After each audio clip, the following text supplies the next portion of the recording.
vector. One is by mechanical transmission. So this is if the, let's say the insect has that pathogen hanging out on its body parts, and it kind of lands, like let's say on your food, right? That's passive transmission. Okay? If the pathogen has to be more actively involved in the life cycle of the organism that's transmitting the disease, then it becomes biological transmission. So what that means is that in order for that infectious agent to be transmitted from, let's say, from the carrier to the host, right? That particular agent has to complete part of its life cycle in the vector before it's able to infect the host. So it's required to actually live inside the host for a while before it can, live inside the vector for a while before it can be transmitted to the host. Okay? All right, so we think about last week. Okay?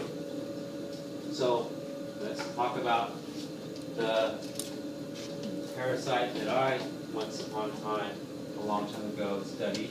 Right, that would be trypanosomes.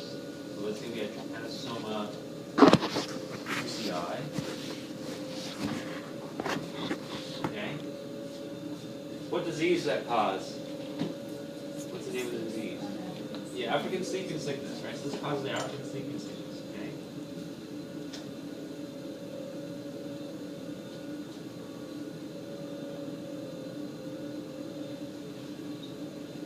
So in this case, what would be the vector? Yeah, tsetse fly, right? Has an unusual name, tsetse fly. That's actually the vector.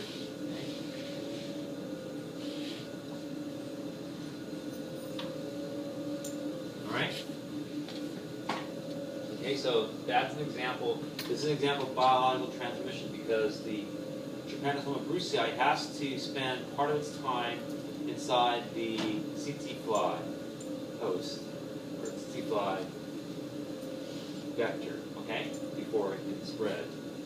So that's called biological transmission. Any questions about this?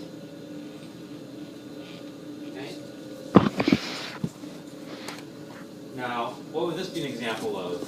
So this is this is a housefly that is carrying all these nasty diseases. So let's focus on the first two, hepatitis A and typhoid.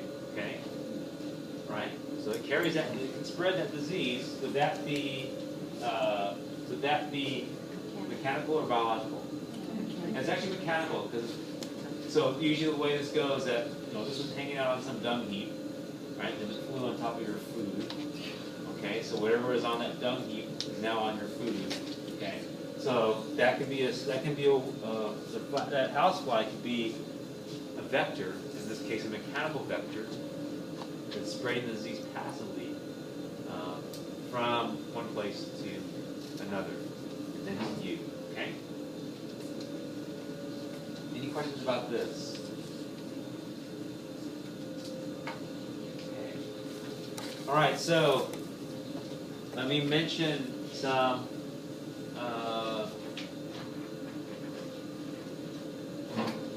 another aspect of the disease. And this actually is why we're spending the time to look at epidemiology, is because it allows us a gateway to understand emerging infectious disease. Right? So, first of all, let's think about what emerging infectious disease actually refers to. This is a newer change in disease that is increasing, or has potential to increase, in incidence in the near future. Okay? So, EIDs often refer to a disease that we think is going to rise, right? It can rise to a really high amount of cases. Okay.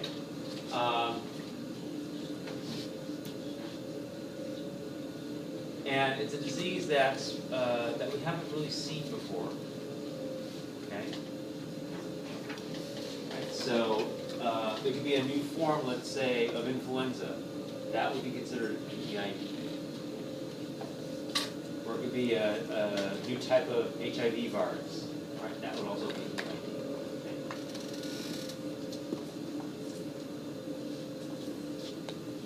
So let's say, okay, so let me ask you this. If it were a new type of flu virus, right? So let's say you have this new type of flu virus. And let's say it causes lots and lots of cases, all right? Now, we've had flu, we've been exposed to flu virus before. Why is it considered an emerging disease? It mutates, right? And why is it that we can't, like, you know, we've all had flu virus, we've all had exposure to flu. Why is it that we can't, like, knock this one off? Stronger. Yeah, so think about your immune system. What does that tell you about the new virus? Yeah, so would your antibodies respond to this virus? Yeah. No, probably not, because it hasn't seen those antigens before. It hasn't seen that virus before. Okay, all right. Is that the ABP? Yeah, we'll talk. Yeah, so there's. We talked about that. Yeah, there's different designations we can use to indicate what type of antigens are on that virus. Right, so it's like H1N1 or H1N5. Those are some of the ones that we use. With changing the codes. Huh? The variable. Well, that's trypanosomes. Yeah, trypanosomes. That's another example where you could have different antigens. All right, so now let's look at at how we can monitor EIDs. One is the Centers for Disease Control, right, CDC. You can have the World Health Organization. You can have the World Health Organization, okay, or NIH. These are all different ways of different organizations that monitor EIDs, right? And that's an important aspect of their mission because, right, it's these emergent infectious diseases that can cause a lot of death if they're unchecked.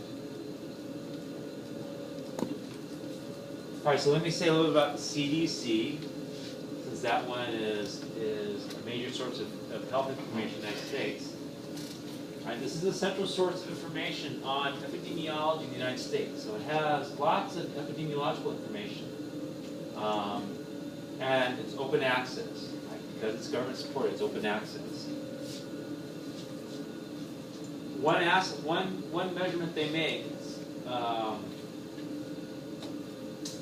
refers to notifiable diseases. So this is a statistical piece that they keep. What notifiable refers to are the diseases that physicians are required to report to the U.S. Public Health Service. Okay? So there's a list of diseases, usually about 50 diseases, that if you were to find in a patient, you're required to report it to the government, right? To the U.S. Public Health Service. This is so that they can, so the reason why they do this is so that they can track the number of cases occurring in the United States. So they can tell whether or not the disease is, let's say, increasing your area, right? So let's say it's in Sacramento, so they can tell you whether or not that disease is on the rise in Sacramento.